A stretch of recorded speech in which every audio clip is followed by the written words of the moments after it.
Hello everyone, welcome to my YouTube channel Mathematica Hub. ये lecture videos होने वाली है लीनियर अलजेब्रा के ऊपर।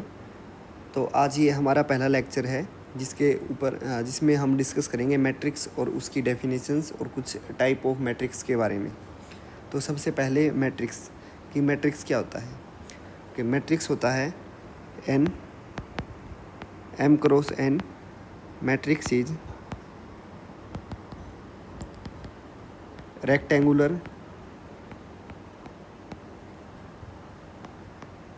array of m multiply n elements या फिर numbers arranged in an order of m rows and n columns। Okay, तो m cross n matrix let us assume इसको डिनोट कर देते हैं हम। हाँ, denote a m cross n matrix A with m rows and n columns. Okay, तो a M cross N को लिखेंगे हम कुछ इस तरीके से। ये square bracket M cross N, M rows, first row A11 first element, second A12, A1n। Okay, ये लास्ट रो का एलिमेंट होगा AM1, लास्ट रो का सेकंड एलिमेंट होगा AM2 and the last element AMN। Okay, इससे हम ऐसे matrix को represent करेंगे। इसको शॉर्ट फॉर्म में रिप्रेजेंट करने का तरीका है ये m cross n is equal to Aij m cross n। Okay, अभी हम मैट्रिक्स के टाइप्स के बारे में देखेंगे। टाइप्स। ओके, पहला type, if m is equal to n means number of rows is equal to number of columns, then a m cross m is a square matrix. Okay, अगर number of rows equal होंगे number of columns के तो उसको बोलेंगे हम ये एक square matrix है। B, if m not equal to n, m not equal to n, then it is a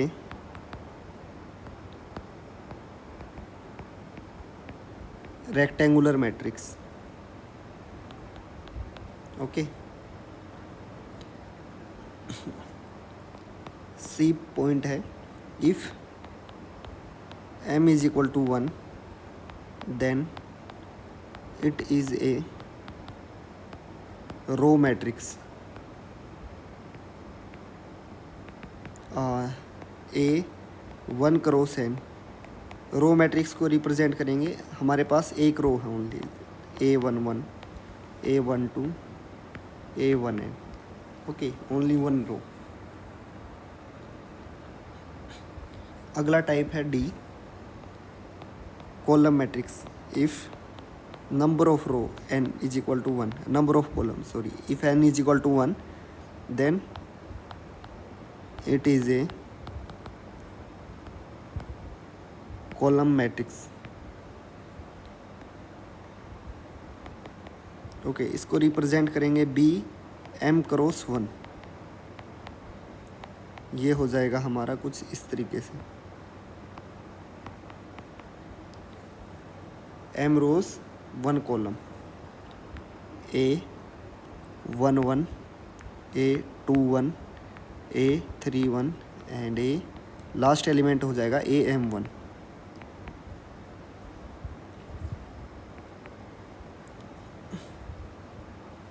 okay, और जो हमारा लास्ट मैट्रिक्स है वो है हमारा नल मैट्रिक्स। इसका मतलब है if Aij means every element is 0 for all I and j, then it is a null matrix।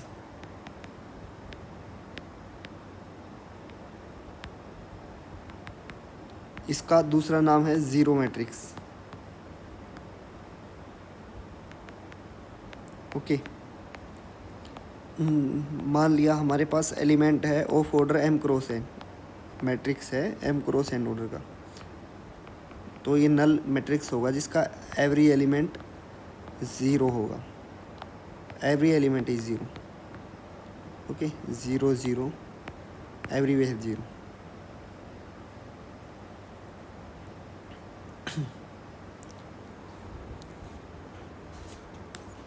Okay, next one है हमारा टाइप्स ऑफ स्क्वायर मैट्रिक्स।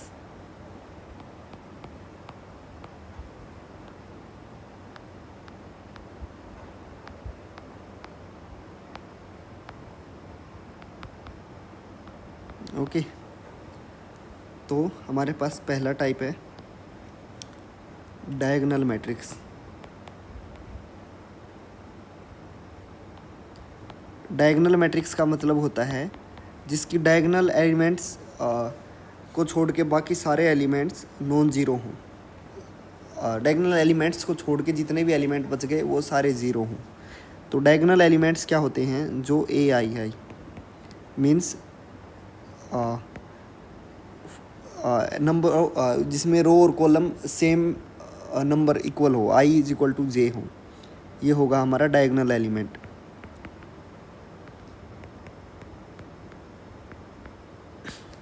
तो डायगोनल मैट्रिक्स होगा इफ़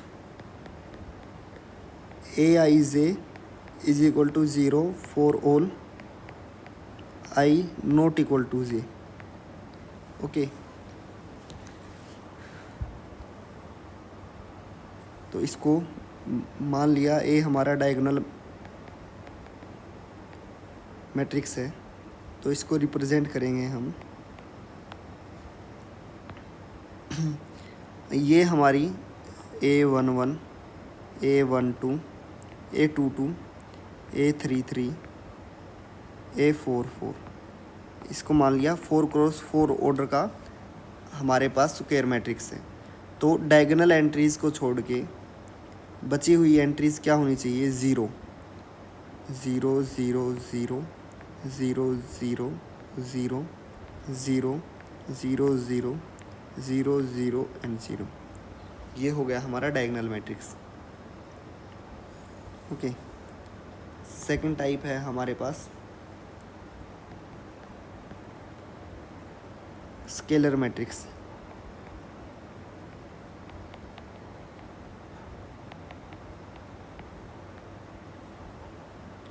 स्केलर मैट्रिक्स होगा all diagonal entries are equal,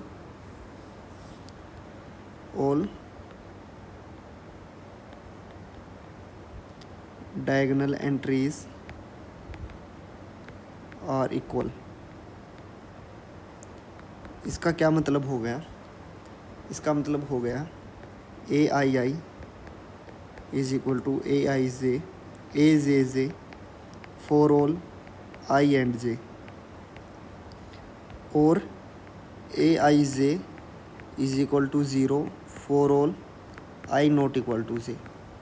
means all the diagonal elements are equal and remaining elements which are not diagonal they are 0 only। तो मान लीजिए हमारा matrix A है scalar matrix of order 3x3,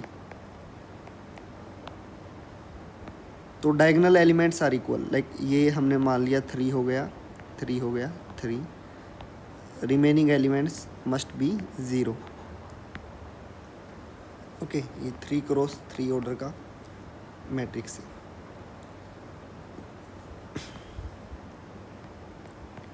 third type हो गया हमारे पास identity matrix.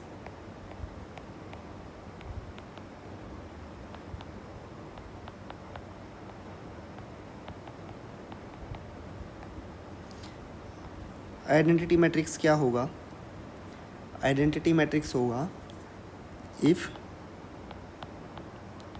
Aij is equal to 0 for all I not equal to j and Aii is equal to Ajj is equal to 1 for all I and j।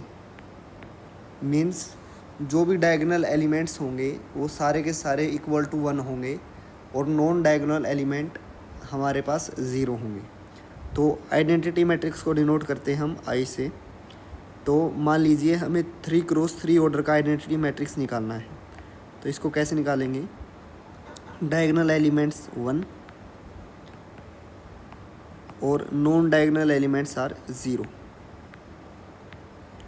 Okay, ये हमारा 3x3 order का identity matrix हो गया। Fourth type है हमारे पास upper triangular matrix.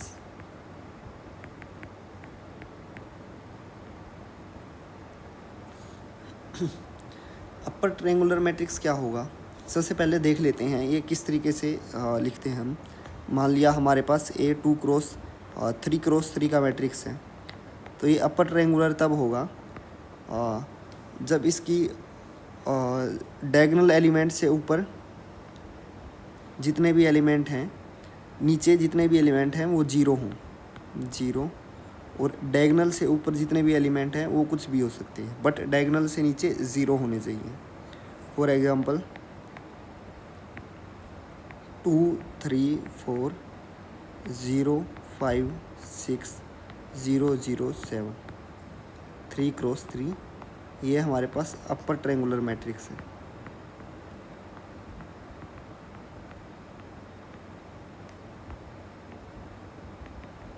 Okay, इसको लिखेंगे कैसे? If Aij is equal to 0 for all j less than i। Okay, तो ये हमारा अपर ट्रायंगुलर मैट्रिक्स हो गया।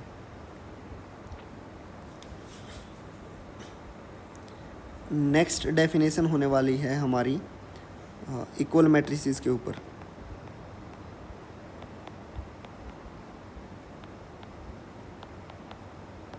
Okay,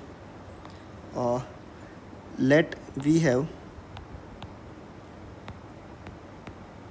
2 matrices A M cross N order का and B P cross Q order का। Then they are equal if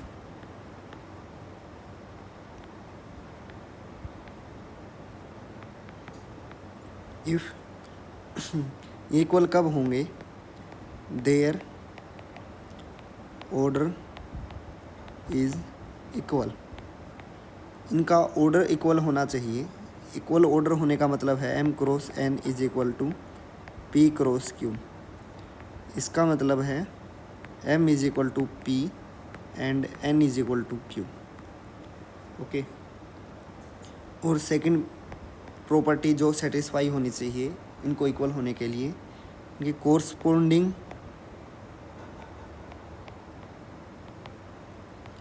elements must be equal. इसका मतलब है Aij equal to Bij for all I and j। अगर हमारे पास ऐसा होगा तो हम बोल देंगे मैट्रिक्स इक्वल है। फॉर एग्जांपल हमारे पास मैट्रिक्स है A is equal to 0 2 4 6 and B is equal to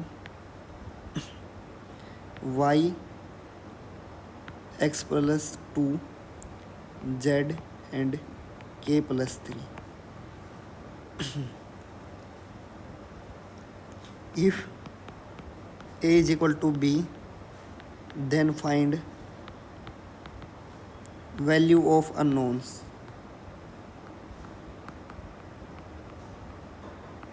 okay ये हमारे पास गिवन है कि A हमारा B के इक्वल है, तो हमें फाइंड आउट करनी है कि हमारी अननोन्स की वैल्यू क्या होगी. तो कोरस्पॉन्डिंग हमें पता था कि इक्वल मैट्रिसेस के बारे में कि उनके जो एलिमेंट्स हैं कोरस्पॉन्डिंग एलिमेंट्स वो इक्वल होने चाहिए. सो इसका मतलब है y is equal to 0, x plus 2 is equal to 2. इसका मतलब x is equal to 0, z is equal to 4 and k plus 3 is equal to 6. k plus 3 is equal to 6 means k is equal to 3. Okay so ये example था. Equal matrices के help से हमने find out कर लिया कि हमारे unknowns क्या होंगे. ओके अभी आगे आने वाले लेक्चर्स में हम मैट्रिसेस के बारे में और पढ़ेंगे कि how to solve a matrix and find unknown values associated with the matrix. Okay तो आज की वीडियो में इतना ही. Thank you.